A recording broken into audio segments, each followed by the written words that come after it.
আপনারা বাইরের থেকে যদি কোনো জয় ঝামেলা টায়ার বাজারে যে সর থাপড় কিলকুশি খাইয়ে আসেন, বাড়ি এসে যদি এইভাবে মাইর খালি তার হাসতে হাসতে আসে না, কেউ মুখ টুক ফুড়াই যাইছে। আপনার ঘরের স্ত্রী কেমন দেখে কি আইছে, বলে আমারে চড়াইছে, হ্যাঁ তো পারো খালি মিটিংয়ের সাথে দেশে আজকে ঠিক মতো দেশে সকালে আমারে দিয়ে গেছে, আল্লাহ তাই শোধ দেশে। এই হলো আমাকে ঘরের স্ত্রীটা সান্ত্বনা দিচ্ছে। আর বিটা মানুষ, পুরুষ মানুষ বাইরে বিটাকে সাথে না পারলেও বোর সাথে তো পারে, ধরে আবার হবে ইনশাআল্লাহ। চুল ধরে এবার আইলু লাঠি দাও লাগে, রাস্তার বিটাকে কাছে মার খাইয়ে সেই মার যোদ্ধায় বোর বিটি, এরকম কিছু বাহাদুর আছে না? আপনার বাড়ি আপনার মেয়ের শ্বশুর আইছে, ছেলের শ্বশুর আসলে খুব একটা যত্ন হয় না, মায়ের শ্বশুর আসলে যত্ন বেশি হয়। তো মেয়ের শ্বশুর আপনার বাড়ি আসছে, আপনি 10-12 প্রকারের মাছ খাওয়াইছেন, 5-6 প্রকারের গোশ, 16-18 প্রকারের পিঠিয়া, রসমালাই, দুধ মালাই, রাজভোগ, কাঁচাগোল্লা, পাকাগোল্লা, সব রকমারি দিয়ে লাস্টে বিয়ে খাওয়াতে খাওয়াতে 5-6 প্রকার থাকতে থালের মধ্যে বমি দিয়েছে। বিদায়ের সময় আপনি কি কন? বিদায় দেন যখন সে সময় বিয়ে কি বলেন? বিয়ে আমি ছিলাম না, বাড়ি ঢাকা ছিলাম, আসার পথে যা পাইছি তাই আনছি। আপনার বিয়ে মহিলা মানুষ তেমন জোগাড় গোছাড় করতে পারেনি, আর একটা দিন আসবেন একটু পরাণ করে খাওয়াবো। বাংলার জমিনে যা ভালো ভালো পাওয়া যায় সব খাওয়াইয়া শেষে এই কথা কয়। এ কথার মানে কি? এটা হলো বেশি অতিরিক্ত ভালোবাসা আর মোহাব্বত ঢেলে দেয়া ভাষা, বাকি খাওয়ানোর মতো আর কিছু নাই। আল্লাহর দুনিয়ায় সবচাইতে দামি জায়গা মসজিদ। মসজিদ সিজদার থেকে মসজিদ, সিজদা দেওয়ার জায়গা, ইসমে জরফ, জরফে মাকান। তো মসজিদে যেমন সিজদা দেই, ঈদগাহে তো সিজদা দেই, কাজেই মসজিদের পরেই নির্ধারিত ঈদগার দাম সবচেয়ে বেশি। মাদ্রাসার চাইতেও ঈদগার জায়গার দাম বেশি। মসজিদে যেমন দুনিয়াবি কথাবার্তা গল্প স্বল্প জায়েজ নাই, ঈদগার মধ্যেও জায়েজ নেই। এটাও মসজিদ, সিজদা দেওয়ার জায়গা না, সিজদা দেওয়ার জায়গা বিদায় এর নাম মসজিদ, ইসমে জরফ। নবী আলাইহিস সালাতু ওয়াস সালাম মক্কায় থাকতে মক্কার কাফেররা হুজুর আলাইহিস সালাতু ওয়াস সালামের নবুয়তি তো অত সহজে স্বীকার করে নাই। 2-4 জন সাহাবা অল্প তশকিল হয়ে গেছে, আর বিনা তশকিলে বিনা আওয়াজে হযরত আবু বকর রাদিয়াল্লাহু তাআলা আনহু মুসলমান হয়েছে। যার কারণে আবু বকরের উপাধি সিদ্দিক। উপাধি কি? সিদ্দিক মানে চরম সত্যবাদী। শুধু সত্যবাদী না, চরম সত্যবাদী। উলামায়ে কিরাম জানে ইসমে মুবালাগার সিগা। ইসমে মুবালাগা মানে সর্বোচ্চ এবং সর্বশ্রেষ্ঠ তর্জমা বহনকারী শব্দ। তো সিদ্দিক সর্বোচ্চ সত্যবাদীকে বলা হয় সিদ্দিক, যার জীবনে মিথ্যা কথা জানেই না। বলবেন না সুবহানাল্লাহ? আমরাও তো মিথ্যা কথা জানি না, আমরা ইনশাআল্লাহ সত্যি কথা জানি না, এরকম মানুষও আছে। আল্লাহ হাফেজ। খাদিজাতুল কুবরা রাদিয়াল্লাহু তাআলা আনহা, ওনার বিষয়টা একেবারেই ব্যতিক্রম। 40 দিন নবী আলাইহিস সালাতু ওয়াস সালাম গারে হেরায় আল্লাহর সন্ধানে গিয়েছে। কোন ইশারায় কে যে পাঠাইলো কিছুই জানা নাই। আল্লাহকে খুঁজছে গারে হেরায়। যারা হাজী সাহেবরা গিয়েছেন জাবালে নূর, যদি গারে হেরায় ঢুকে থাকেন তাহলে জানেন গারে হেরা কেমন। নিচের থেকে ও বোঝা যাবে না, নিচের থেকে বেডঙ্গা একটা পাহাড়, ডক শট নেই। অনেক ডকালা পাহাড় আছে কিন্তু ওই পাহাড়টার কোনো ডকই নেই। উপরে যাই এই গুহাটা বড় বেশ ব্যতিক্রম গুহা। একেবারে ছাদের পর উঠে যেতে হবে উপরে, এরপরে দক্ষিণ দিকে একটু নামতে হবে। ওই নামাটুক কঠিন, ঝুঁকিপূর্ণ। পাহাড়টা ওই জায়গায় ঝুলানোর মতো, স্লিপ করলে একেবারে ডাইরেক্ট নিচে পড়া ছাড়া উপায় নেই। গত বছর 4 আগে এক যুবক পড়ে মরে গেছে। তো গারে হেরা হুজুর আলাইহিস সালাতু ওয়াস সালাম 40 দিন সেখানে ইতিকাফ করছেন। সে সময় তার মসজিদ নেই। ইতিকাফ মানে নিজেকে বন্দী রাখা, রুকে থাকা সকল দুনিয়াবি ঝামেলা থেকে, সবকিছু পরিত্যাগ করে সেখানে। খাদিজাতুল কুবরা রাদিয়াল্লাহু তাআলা আনহা মক্কা থেকে এই গারে হেরায়, এখন সমতলে 3 কিলোমিটার, আর সে সময় ছোট ছোট টিলা পাহাড় ছিল, ওগুলো টপকায় টপকায় যাওয়া লাগতো, তাতে পথ আরো বেশি হয়ে যেত। প্রতিদিন 2 বেলা, সকাল বিকাল 2 বেলা হুজুরকে সেখানে খানা দিয়ে আসতেন। আমার মাথায় ধরে না, এই 50 বছরে বুড়ো মানুষ, মহিলা মানুষ, ওই পাহাড়ে কোনো সিঁড়ি নাই। এখন তো কেটে কেটে সিঁড়ি করে দেয়, ইদানিং সরকার ভালো সিঁড়ি করে দিয়েছে, ধর্না টর্না আছে। আমি যে সময় উঠছি 13 সালে, সে সময় সিঁড়ি কোনো মতো ওই পাকিস্তানিরা কেটে কেটে একটু বানাই দিছে। বহুত ঝুঁকিপূর্ণ জায়গা। আর খাদিজা যখন উঠছেন হুজুরকে খানা খাওয়াইতে, হুজুর তো একবার উঠে যে বসে আছেন, আর খাদিজা একটানা 40 দিন সেখানে সকাল বিকেল খানা খাওয়াইছে। নবী আলাইহিস সালাতু ওয়াস সালাম যে রাত্রে নবুয়তি পেয়েছেন, ওই রাত্রে খাদিজা তো রাত্রে থাকতেন না হুজুরের কাছে, দিনের সন্ধ্যার আগে চলে আসতেন। হুজুর একাই রাত্রে থাকতেন, চতুর্দিক থেকে খালি পাহাড় আর পাহাড়। এখন নিচে কেটে যারা ওখানে থাকেন তারা জানেন, আপনাদের এলাকার মানুষ তো সৌদি থাকে অনেকে। শহরটার নাম হলো আজিজিয়া। এই পাহাড়ের নিচের শহরের নাম আজিজিয়া।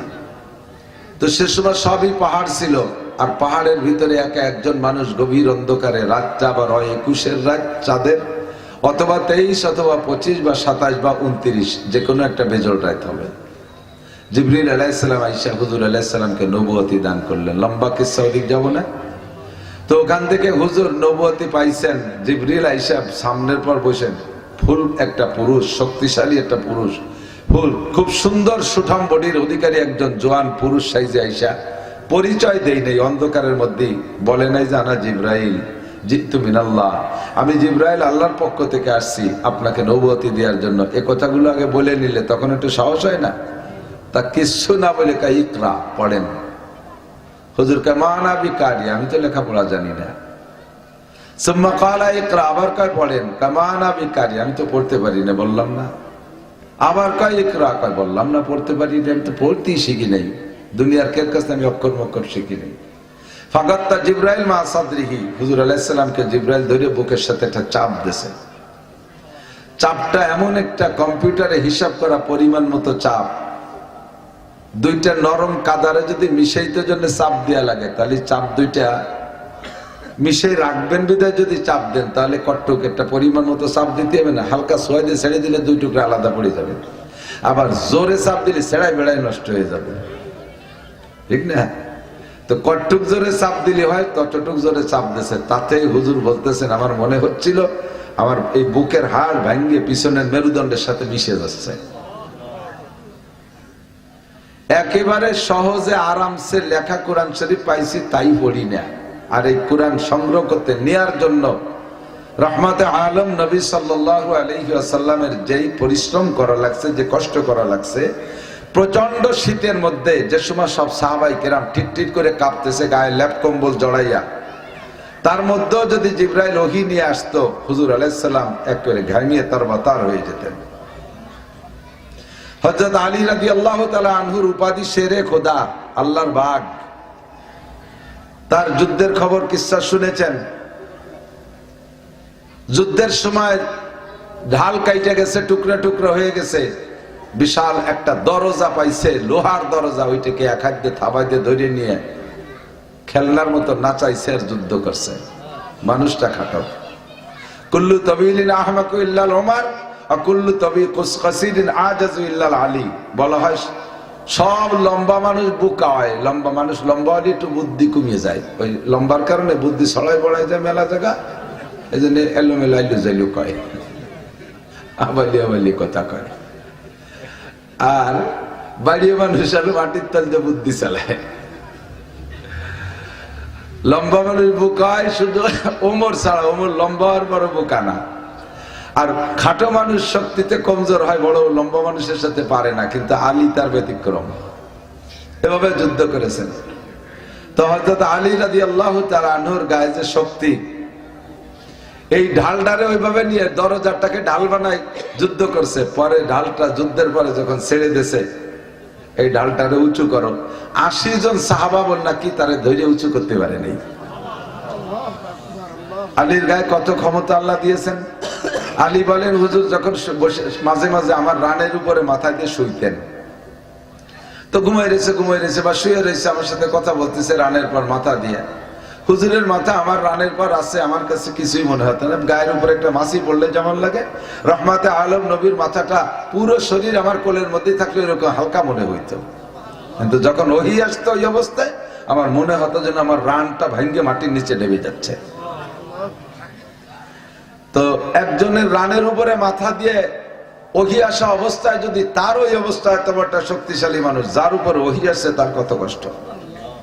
হুজুর আলাইহিস সালাতু ওয়াস সালাম ওহী নিয়ে ঘরে গেছেন, টের পান না। ইকরা বিসমি রাব্বিকাল্লাযী খলাক চাপ দিয়ে ছেড়ে দেওয়ার পরে বলছে যে ইকরা পড়েন। তো বলার সাথে সাথে হুজুর পড়া শুরু করছে। শুনেছেন ওলামা, কথা না বলি আপনার বসে কথা কান করা। ইকরা বিসমি রাব্বিকাল্লাযী খলাক খলাকাল ইনসানা মিন আলাক ইকরা ওয়া রাব্বুকাল আকরাম আল্লাযী আল্লামা বিল কলাম আল্লামাল ইনসানা মা লাম ইয়ালাম। পাঁচটা কথা গারে হেরা ওই জায়গায় রং দিয়ে লিখে রাখছে, এই পাঁচটা। ওখানে আপনি যদি যাইতে পারেন কোন সময়, পরবর্তীতে যারা হজে যাবেন, বুড়ো হয়ে গেলে হবে না কাম। আমাদের বাংলাদেশের রাজিরা তো যায় একেবারে সেই আগের কুরবানির গরুর মতো এরকম বুড়ো হওয়ার পরে নিচে এরকম দিয়ে একটা হাই সাইডে চলে আছে, সবাই মতো আসতে পারলাম না, উঠতে পারলাম না। ছোটরা এখন থেকে নিয়ত করো, শক্তি থাকতে যাবো ইনশাআল্লাহ, শক্তি থাকতে যাবো ইনশাআল্লাহ। ওই জায়গায় যাইতে হবে। রোজার পরে গেছি, আমার ছোট দুই ছেলের নিয়ে গেছি, আমি উঠতে সাহস পাই নাই, ওরা উঠে চলে গেছে সেই জায়গাতে, ঘুরে ঘিরে আসছে। ঢুকলে আপনি ওখানে গিয়ে বসবেন, গারে হেরার মধ্যে আপনার মনে হবে যেন জিবরিল আলাইহিস সালাম আপনার সাথেও সাক্ষাৎ করবে। এমন একটা মজা তৈরি হয়ে যায় ওখানে গেলে। আল্লাহ আমাদের নসিব করে সবাইকে, আমিন। তো ইকরা বিসমি নিয়া আর জিবরাইলের এই চাপ খেয়ে হুজুরের গায়ে জ্বর এসে গেছে।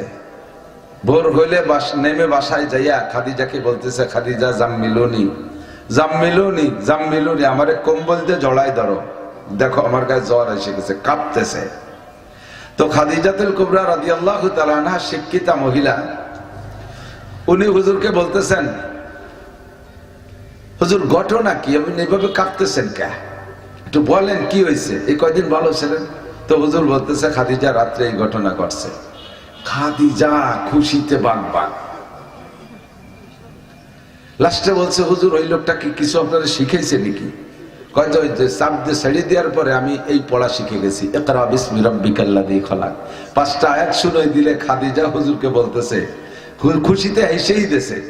এই হাসার পরে হুজুর অভিযোগও করছে, খাদিজা তুমি তো আমাকে অনেক ভালোবাসো, আমাকে তুমি জীবনে সব দিয়ে দিয়েছো, এত ভালোবাসো, আর আমি তোমার সবই খরচ করে ফেলছি, তবুও তুমি অভিযোগ করো নাই। আজকে আমার এত বড় বিপদ, আমার জিনে না ভূতে না কিসে এরকম চাপা দিল, আর তার সঙ্গে তুমি খুশিতে হাসতেছ, তুমি কি আমার সাথে ফিরে শত্রুতা শুরু করছো নাকি? তো খাদিজা কয়, হুজুর না, খুশির কারণ হলো আমি না হেসে পারছি না। খুশির কারণ হলো আপনাকে তো আমি ছোটবেলা থেকে দেখি, হুজুর আলো হুজুরের থেকে খাদিজা 15 বছরের বড়। তাহলে একজন মেয়ে 15 বছর বয়সে যদি তার সামনে একটা শিশু বাচ্চা হয়, তাহলে ওই বাচ্চাটা সব কিছু সম্পর্কে তার অভিজ্ঞতা থাকে না? তা আপনাকে তো দেখেছি, আপনার জন্ম সম্পর্কে আমি জানি, সেই থেকে দেখতেছি, দেখতে দেখতে আমার সামনেই আপনি বড় হলেন। আর ওই শিশুকাল দেখেছি, শৈশবকাল দেখেছি, যৌবনকাল দেখেছি, এরপরে আমার সাথে 25টা বছর ঘর সংসার, 15 বছর ঘর সংসার দেখলাম। এই সব কিছুর ভিতর দিয়ে আমি তাওরাত আর ইনজিলের ভিতরে আখেরি নবী মুহাম্মদুর রাসূলুল্লাহ সাল্লাল্লাহু আলাইহি ওয়াসাল্লামের নবুয়তের যে নিশানা আলামত, সবই আপনার ভিতরে একটা একটা করে আমি মিল করেছিলাম। আমার মনে বিশ্বাস ছিল যে যদি আখেরি নবী হয় তাহলে এই লোকটা হবে। আর কাহারও ভিতরে ইতিহাসও খুঁজে বিগত পাওয়া যায় না, বর্তমানে বিশ্বের ভিতরে কেউ আছে বলে আমার মনে হয় না। তো নবুয়তির যত গুণ শেষ নবীর সব আপনার মধ্যে দেখতেছিলাম, আর মনে মনে অপেক্ষা করতেছিলাম নিশ্চয়ই আমার স্বামী সেই আখেরি নবী হবে। কবে নবুয়তি পেয়ে আসবেন, কোথা থেকে পাবেন, সব আমি তৌরাতের মধ্যে পড়ছি। তো আমি আজকে 40 দিনের মাথায় আপনার এতে কবে 40 দিনের মাথায় অপেক্ষা করতেছিলাম, হয়তোবা আজকাল এনি টাইম যে কোনো সময় নবুয়তি পেয়ে আসবেন। কোনো ভয় নাই। যে লোকটা আপনার বুকের সাথে চাপা দিয়েছে, ভূত না, প্রেত না, দেওদানব কিছু না, ইন্নাহু জিবরিল আলাইহিস সালাতু ওয়াস সালাম, আল্লাহর কসম উনি জিবরাইল আলাইহিস সালাম। সুবহানাল্লাহ। আল্লাহ পাক আপনাকে কোনো ভয় দেন নাই, আপনাকে আজকে নবুয়তি দিয়েছেন, আপনি টের পান নাই। হুজুর বুকের সাথে জড়িয়ে ধরে স্ত্রী সুলভ আনন্দ কি বলা হয় ভালোবাসা দিয়ে বললেন, আল্লাহ তুমি আমার খাদিজাকে জান্নাতের ভিতরে একেবারে প্রথম ঘরটা আমার খাদিজারে দিবা, এবং এই ঘরটা যেন অন্য কাহারও ঘরের সাথে মেলে না, একটা ব্যতিক্রম ঘর দিবা। আমার ঘরে খাদিজা না থাকলে আমি তো এই জিবরাইলের চাপে জ্বর হয়ে ভয়তে কাঁপতে কাঁপতে পড়ি মরিয়ে যেতাম, নাকি কোয়া যায় না। আমি যে নবুয়তি হয়েছি তাই তো আমি টের পাইনি, আমার খাদিজা আমারে বুঝাইতেছে। স্ত্রী তো এমনই হওয়া দরকার, ঠিক না? খুশি হইয়া হুজুর দোয়া করছে, সেই দোয়া কবুল হয়ে গেছে। আল্লাহ আপনারা বাইরের থেকে যদি কোনো জয় ঝামেলা টায়ার বাজারে যে সর থাপড় কিলঘুষি খাইয়ে আসেন, বাড়ি এসে যদি এইভাবে মাইর খালি তার হাসতে হাসতে আসে না, কেউ মুখ টুক ফুড়াই যাইছে। আপনার ঘরের স্ত্রী কেমন দেখে কি আইছে, বলে আরাম আরে চলাইছে, হ্যাঁ তো পারো খালি মিটিংয়ের সাথে দেশে আজকে ঠিক মতো দেশে সকালে আমারে দিয়ে গেছে, আল্লাহ তাই শোধ দেশে। এই হলো আমাকে ঘরের স্ত্রীটা সান্ত্বনা দিচ্ছে। আর বিটা মানুষ, পুরুষ মানুষ বাইরে বিটাকে সাথে না পারলেও বোর সাথে তো পারে, ধরে আবার হবে ইনশাআল্লাহ। চুল ধরে এবার আইলু লাঠি দাও ওলাকে, রাস্তার বিটাকে কাছে মার খাইয়ে সেই মার চোদ্দায় বোর বিটি, এরকম কিছু বাহাদুর আছে না? খাদিজা রাদিয়াল্লাহু তাআলা আনহা হুজুরকে সান্ত্বনা দিয়ে নবুয়তি পেয়েছেন, এই পরামর্শ দিলে হুজুর খুশি হয়ে গেছে। তারপরও খাদিজা তো মহিলা মানুষ, নিজের এলেম আর যোগ্যতা যা তাই দিয়ে হুজুরকে বুঝাইলেন। বাস্তব কিনা তৎকালীন খাদিজা রাদিয়াল্লাহু তাআলা আনহার চাচা ওরাকা ইবনে নওফেল, উনি ইহুদির বড় আলেম ছিলেন, বহুত বড় আলেম ছিলেন, উনিও এলেম ওয়ালা ছিলেন। তো হুজুরকে নিয়ে ওরাকা ইবনে নওফেলের কাছে যে খাদিজা বলতেছেন, চাচাজান আমার স্বামী মুহাম্মদ আজকে এই ঘটনা ঘটছে, তাতে আপনার কি মনে হয়? তো ওরাকা ইবনে নওফেল এক বাক্যে বললেন, বাবা আমিও তোমার সবকিছু দেখে অপেক্ষা করতেছিলাম, তুমি হবা শেষ নবী, কোনো ভয় নাই। লা তাহজান ওয়ালা তাখাফ ইন্নাকা মুহাম্মাদুর রাসূলুল্লাহ সাল্লাল্লাহু আলাইহি ওয়াসাল্লাম, তুমি অবশ্যই মুহাম্মদ আখেরি রাসূল। আমার হায়াত নাই, আমার জমায়ের সময় এমন সময় তুমি নবুয়তি পেয়েছো বাবা, আমি তোমার কোনো উপকার করতে পারবো না, তবে তুমি নিশ্চিত থাকো, এটা তোমাকে বলে গেলাম, তুমি নবী হয়ে গেছো, তুমি শেষ নবী। আমি যদি বেঁচে থাকতাম, তাহলে যদি বেঁচে থাকি তাহলে তোমার সাথে এই ধর্ম নিয়ে আমি লড়তে থাকবো, তোমার পক্ষে আমি থাকবো। একদিন পরে ওরাকা ইবনে নওফেল মারা গেছে, 1-2 দিন পরে হুজুর যে খাদিজার জন্য দোয়া করছে, এই দোয়াটাও কবুল হয়ে গেছে, কোন সুবহানাল্লাহ। নবী আলাইহিস সালাম মেরাজের রাতে যখন জান্নাতে গেছে, মেরাজে গেছে, তো আল্লাহ পাক বললেন জান্নাত দেখে যান। জান্নাত দেখে কোন কোন জায়গায় লোকমা থাকলে যদি আপনার অপছন্দ হয় যে এই জায়গায় জান্নাত ভালো সাজানো হয়নি, বলবেন যেভাবে আবার সাজানো হবে, সেই জন্য জান্নাত দেখে যান। জান্নাতের মধ্যে আল্লাহ এমন কোন কম রাখে নাই যে জায়গা কেউ লুকমা দিতে পারবে, কথা কন। তারপরে নবী আলাইহিস সালামের সম্মানার্থে অনেক সময় এরকম কথা বলা লাগে আমাদেরও। আপনার বাড়ি আপনার মেয়ের শ্বশুর আইছে, ছেলের শ্বশুর আসলে খুব একটা যত্ন হয় না, মায়ের শ্বশুর আসলে যত্ন বেশি হয়। তো মেয়ের শ্বশুর আপনার বাড়ি আসছে, আপনি 10-12 প্রকারের মাছ খাওয়াইছেন, 5-6 প্রকারের গোশ, 16-18 প্রকারের পিঠিয়া, রসমালাই, দুধ মালাই, রাজভোগ, কাঁচাগোল্লা, পাকাগোল্লা, সব রকমারি দিয়ে লাস্টে বিয়ে খাওয়াতি খাওয়াতি 5-6 প্রকার থাকতে থালের মধ্যে বমি দিয়েছে। বিদায়ের সময় আপনি কি কন? বিদায় দেন যখন সে সময় বিয়ে কি বলেন, বিয়ে আমি ছিলাম না, বাড়ি ঢাকা ছিলাম, আসার পথে যা পাইছি তাই আনছি। আপনার বিয়ে মহিলা মানুষ তেমন জোগাড় প্রসার করতে পারেনি, আর একটা দিন আসবেন একটু পরান বলে খাওয়াবো। বাংলার জমিনে যা ভালো ভালো পাওয়া যায় সব খাওয়াইয়া শেষে এই কথা কয়। এ কথার মানে কি? এটা হলো বেশি অতিরিক্ত ভালোবাসা আর মোহাব্বত ঢেলে দেয়া ভাষা, বাকি খাওয়ানোর মতো আর কিছু নাই।